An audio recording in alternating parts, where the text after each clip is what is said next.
insaciável dirige-se para o ocidente, devastando o Afeganistão e a Pérsia.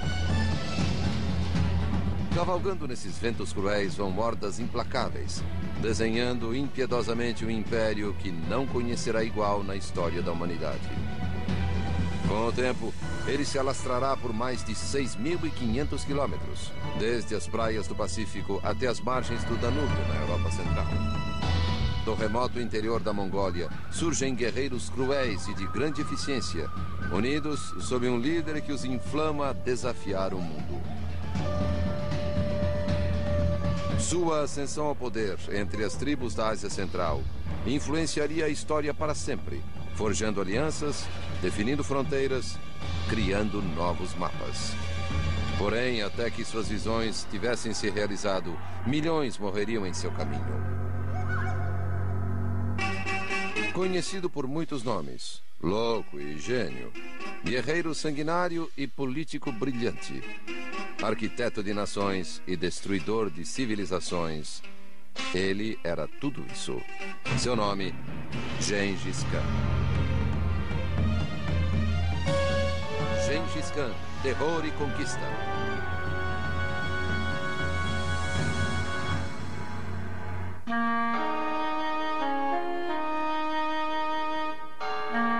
As décadas finais do século XII são uma época em que a Europa medieval floresce.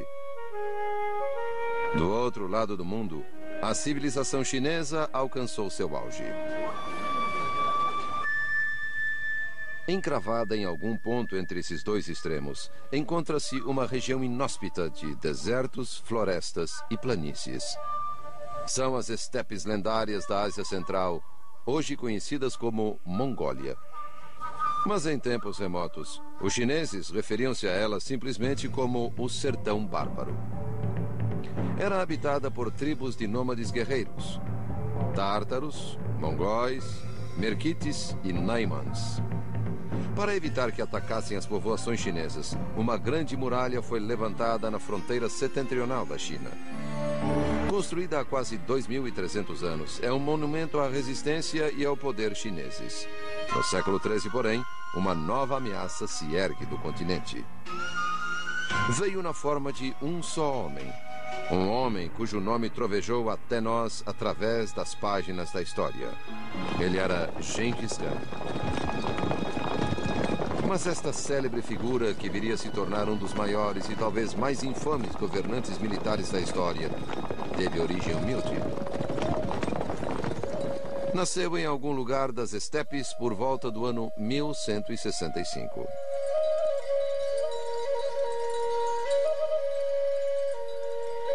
This background to Genghis Khan is contained in an account called The Secret History of the Mongols, which is a sort of an official history written not in Genghis Khan's own lifetime, but soon afterwards, ascribing the background to this man who became the ruler of the world.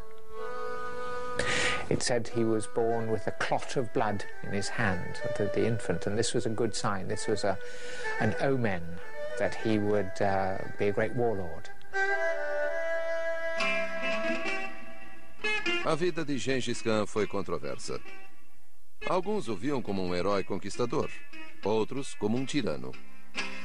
Escribas persas, russos e chineses escreveram sobre ele, mas as datas, nomes e eventos frequentemente não coincidem. The Secret History of the Mongols se mantém como a mais confiável fonte de informações sobre ele e a época em que viveu.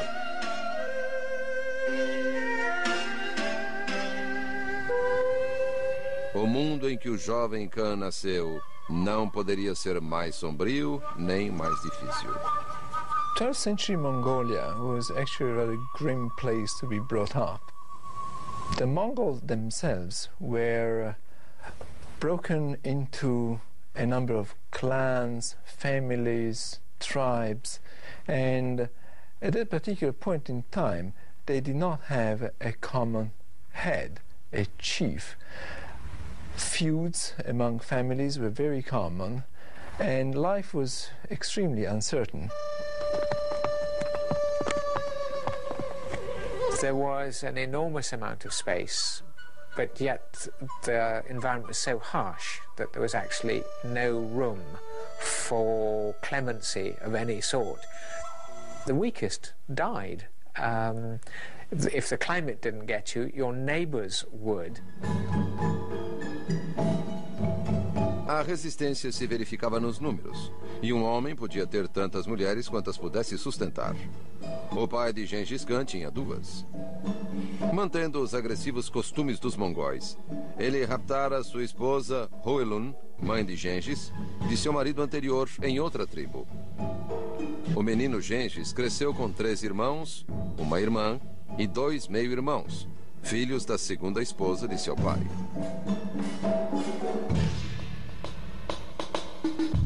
Os primeiros anos da vida de Gengis foram muito semelhantes aos de qualquer garoto da época, cavalgando, cruzando as planícies.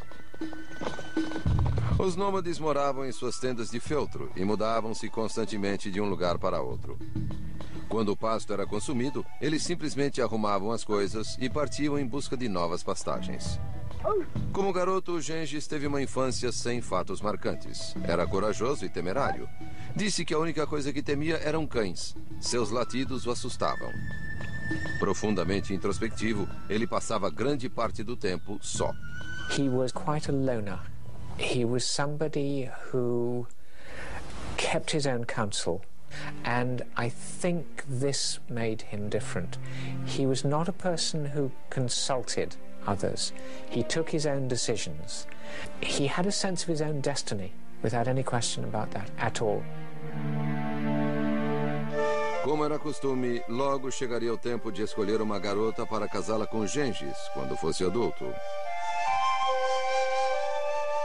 He was about 8 or 9 years old when his parents arranged a marriage for him to Berta, a woman from a different tribe. And in fact, his father took him and deposited him with the other tribe so that he would grow up with his intended.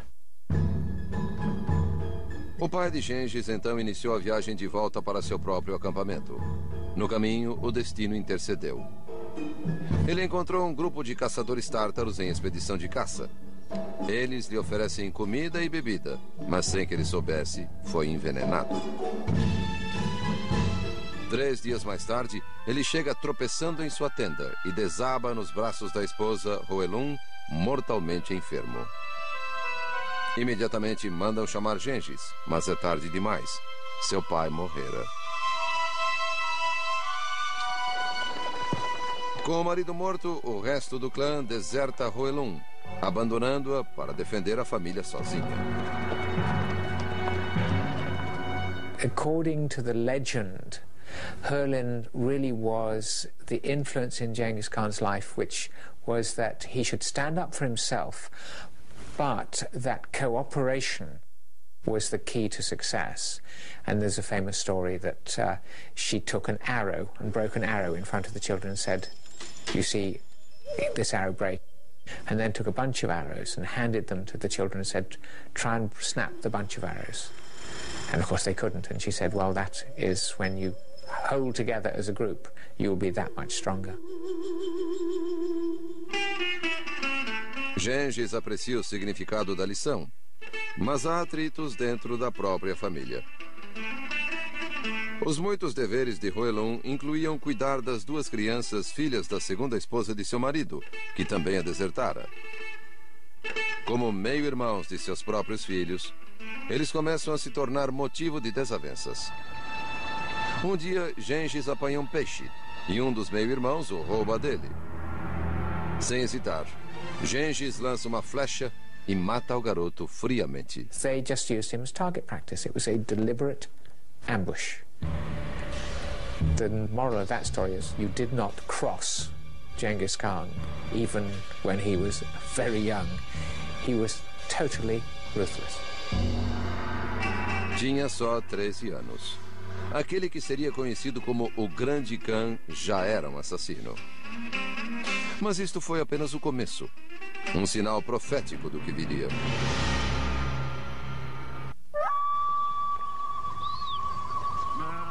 Quando Gengis Khan completou 15 anos, em 1180, já se tornara um perito caçador, hábil como cavaleiro e fisicamente superior a seus parentes. Eles se deixavam dominar facilmente por ele, permitindo-lhe tomar a iniciativa. A mãe percebe sua força interior e lhe entrega as rédeas da liderança da família. Ele se torna conhecido entre os clãs vizinhos. Mas a desconfiança e a suspeita nunca estão distantes no mundo hostil das estepes. Nem todos acolhem bem a notícia de sua crescente popularidade. Temendo-o como uma ameaça futura em potencial, o clã que abandonara sua família quando seu pai morrera, decide intervir. A Secret Story relata que invadiram o acampamento de Gengis com a intenção de capturá-lo, mas ele foge. Eles o encontram 9 dias depois, cansado, exausto. Eles o levam de volta às suas tendas, colocando-lhe um colar de madeira pesado à volta do pescoço, pretendendo mantê-lo seu prisioneiro. There was a party a couple of evenings later, and while his captors were celebrating, he managed to overpower the young man who was in charge of him, his guard, and wriggled out of the felt tent and got away to a river. And of course, his absence is discovered. The next episode then illustrates what a sly and clever man he was, because instead of running off, which had been extremely difficult wearing his board, he went back into the tent of the person who had failed to raise the alarm and essentially blackmailed him and said, now, if I'm found in this tent, I will tell them that you saw me in the river and you did nothing about it. You've now got to help me properly. You've got to get this board off and provide me with a horse so I can get away. Which was very shrewd thinking on his part, and that's how it turned out. He actually rode away with the help of this man. Em 1192, quando Gengis tinha 16 anos, decidiu que era hora de se casar. Volta então para reivindicar Berta, a mulher com quem fora comprometido quando o pai era vivo. Como presente de casamento, a família da noiva lhe dá um maravilhoso casaco de zibelina. Após levar a noiva de volta ao acampamento, ele a deixa aos cuidados de sua mãe e cavalga para a floresta distante com um novo casaco. Ele o oferece como presente a um chefe chamado Togril, um antigo amigo de seu pai. Mas há um propósito em seu gesto. In Mongol custom, alliances are formed by gift giving, where you give somebody a particularly valuable gift, and in a way you purchase, if you like, his allegiance, or by the respect that you've shown him by giving this gift. Gengis pede a Togril que o ajude a recuperar a lealdade dos homens que o haviam desertado e a sua família. Seu pedido é ouvido com simpatia e eles concluem um pacto solene. A notícia sobre o acordo entre Gengis e Togril se espalha. Logo, outros clãs lhe oferecem apoio para reconstituir a tribo. Então, repentinamente, acontece o desastre. Certa manhã, cavaleiros merquites invasores galopam em direção às tendas de Gengis. Esse era o povo de quem seu pai raptara sua mãe, Oelum. E eles vinham em missão de vingança para raptar todas as mulheres do acampamento de Gengis. Ele e a maioria de sua família fogem, mas nas escaramuças, sua jovem esposa fica para trás. Gengis sabe que ela está em dificuldades, aguardando um destino incerto nas mãos dos merquites. His decision to allow his wife to be captured in that way was basically survival. It was strategic. He had to protect himself. He had to protect the few men that he had available to him. They couldn't be allowed to straggle behind in order to save his wife. Gengis e 2 de seus irmãos cavalgaram furiosamente até o acampamento de Togril. Era hora de usar a aliança conseguida anteriormente quando o casaco de zibelina fora presenteado. Em The Secret Story of the Mongols, lê-se: E assim falou Togril: Agora, mantendo minha palavra em troca do casaco de zibelina, eu destruirei os merquites e lhe devolverei Berta, sua esposa.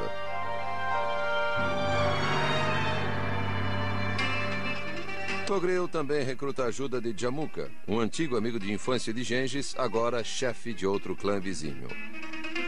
Em alguns meses, eles comandam cerca de 5.000 dos seus homens cavalgando em busca da esposa de Gengis. Entusiasmados com a perspectiva de saquear as propriedades dos Merkites, os guerreiros travam combate com o inimigo e o subjugam, conquistando mulheres e animais no processo. No meio do acampamento Merkite, eles encontram Berta. We're not exactly sure what happened to Berta when she was captured by the Merkid tribe. We do know that there are intimations in secret history that the Merkid raped her repeatedly during her stay with them. Berta está grávida quando é resgatada. Logo após sua volta para o acampamento de Gengis, ela dá à luz um filho.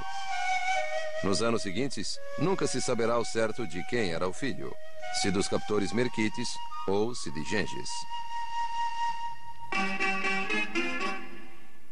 Removida a ameaça dos Merkites, Gengis reata íntima amizade com seu amigo de infância, Jamuka, o homem que o ajudara a recuperar sua esposa. O relacionamento se intensifica, e com o tempo, os clãs dos dois homens se unificam. Enquanto floresce sua amizade, os dois se tornam inseparáveis. This, the secret story of the Mongols.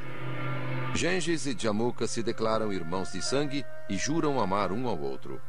Comemoram com banquete e festas e dormem sob o mesmo cobertor à noite. Amaram-se durante 1 ano e metade do segundo ano. A mãe e a esposa de Gengis mostraram-se ciumentas da ligação entre os dois homens. Espalharam boatos sobre Jamuka, tentando coagir Gengis a romper o relacionamento. Seja porque sua influência reforçou a decisão, ou simplesmente por seu próprio desejo de poder sobre o clã, ele finalmente resolve romper o vínculo.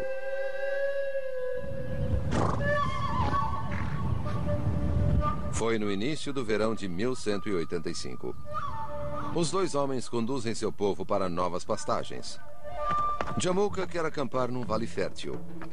Mas Gengis simplesmente continua a cavalgar, ignorando o pedido do amigo para parar. A cisão chegara. Sem olhar para trás, Gengis galga um cume para esperar que o restante de sua tribo o alcance. Então, olhando rapidamente, ele vê que não apenas seu povo, mas muitos do povo de Jamuka escolheram segui-lo. Nos dias que viriam, outros se juntariam a eles. Ainda que não fosse previsível então, isto resultaria posteriormente em Gengis vir a se tornar uma das lendas da história.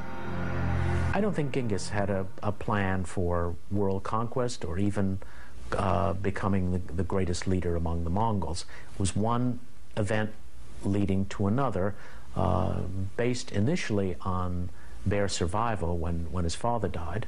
And then as time went on, the progression involved the desire to satisfy his own retainers. There was a pressure on him to continuously acquire more and more, and that is really the heart of the matter. Aqueles que não concordam em se sujeitar a Gengis agora eram forçados a isso, muitas vezes por meios brutais. He wanted power, he wanted control, he wanted wealth, and wealth to the Mongols meant horses, fine clothing, and capturing the enemy's women. And there's a fine sort of quotation in the secret history in which it is said that nothing is finer than to attack your neighbor and carry off all his horses and his womenfolk. That is the joy of life. Genghis was brilliant at psychological warfare. He engaged in terror for psychological reasons, for strategic reasons. He would attack and destroy a specific unit or a specific tribe and use devastating force in doing so in order to elicit surrenders by those who would be intimidated by such butchery. Very often, thousands upon thousands of his enemies would surrender because of fear rather than having to endure the attacks by the Mongols. Agora, respeitado e temido, Gengis tem a obediência cega de seu povo. Com o olhar posto em horizontes distantes, ele inicia uma jornada cruel para a vitória, que afinal colocaria grande parte do mundo civilizado a seus pés.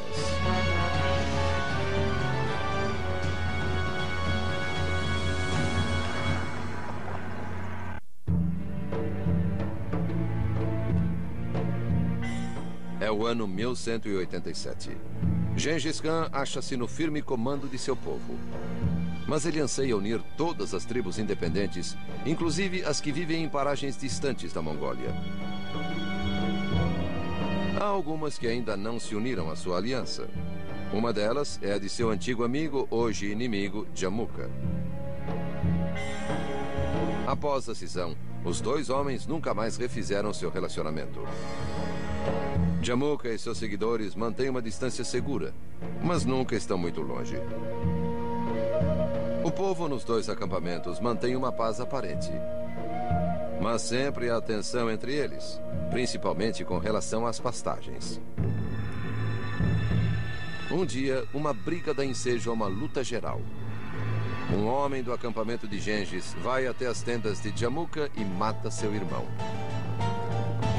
Encolerizado, Jamuka vale-se da oportunidade para revidar e ataca o acampamento de Gengis. Sem esperar o ataque, muitos dos homens são mortos. 70 dos chefes capturados são levados para as tendas de Jamuka, onde são torturados e fervidos vivos. Chocado com a horrível derrota, Gengis percebe que seus homens ainda não estão prontos para apoiá-lo em seu lance pelo poder supremo. Ele se decide a moldá-los em máquinas de guerra, convertê-los em guerreiros, de um tipo que o mundo jamais vira. They put together the most professional army that had been seen in Central Asia. It was absolutely extraordinary. It was an incredibly mobile army. It was fairly small, yet it moved so fast. It could travel at duress at about 70 miles a day.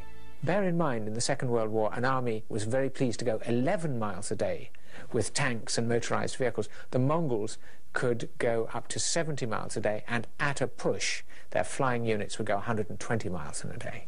They were just unbelievably quick. Treinamento extenuante e severa disciplina preparavam os homens para a batalha. Sua reputação espalhou-se, chegando até o Império Qin, nas terras da China, que se esparramaram além da Grande Muralha. Os Qin convidam Gengis a ajudá-los a rechaçar bandos de tártaros, que vêm constantemente atacar e saquear suas colônias. Acontece que os tártaros são também antigos inimigos dos mongóis. Portanto, esta é a oportunidade por que Gengis esperava. Num curto espaço de tempo, o triunfo é seu. Os tártaros são massacrados. Este sucesso, porém, não é comemorado por Jamuka. Temendo o crescente poder militar de seu adversário, Jamuka ataca o acampamento de Gengis. É exatamente o que Gengis previra que aconteceria. Desta vez, suas forças não serão apanhadas desprevenidas. Mais uma vez, o sangue mancha a paisagem mongol. Serão necessárias mais 3 batalhas antes que os seguidores de Jamuka sejam finalmente derrotados. Jamuka foge e busca refúgio com os Naimãs, uma poderosa tribo que mora nas regiões a noroeste das estepes. Eles desprezam os mongóis, que não têm uma língua escrita como eles, nem agricultura, nem colônias permanentes. Quando Gengis descobre que Jamuka está refugiado entre os Naimãs, cavalga contra eles à frente de 80 mil cavaleiros. A batalha que se segue aniquila virtualmente o povo Naimã. Porém, mais uma vez, Jamuka foge à morte e por algum tempo se esconde nas montanhas com um grupo leal de seguidores. Posteriormente, entretanto, temendo a vingança dos mongóis, seu povo o entrega a Gengis. Estarrecido com esta falta de respeito e lealdade por seu líder, Gengis determina que os seguidores de Djamuqa sejam mortos, inclusive as mulheres e crianças. Ele oferece perdão a Djamuqa pelo conflito sangrento que graça entre eles. Mas Djamuqa recusa. Ele implora pela morte. E é sufocado até morrer em um tapete. Para Gengis, a execução é demais. Ele não pode assistir à morte do velho amigo, revelando um contraste incomum em seu caráter, normalmente retratado como um assassino de sangue frio. Genghis was not someone who was just simply a pure murderer, a butcher. He did have a very compassionate side, and there are a number of incidents in the secret history that indicate he was very wary of simply destroying human life without any cause. There are a number of incidents in which he's described as having saved children or women from attacks by his own troops. He was not a particularly violent man, in the sense that he tried to justify every action of violence in one way or another. Of course, vendetta, revenge, was one of the ways in which he justified some rather gruesome actions. But these were not out of step, let's say, with respect to his time and age. Com os Naimãs destruídos, Gengis agora era o comandante indiscutível de mais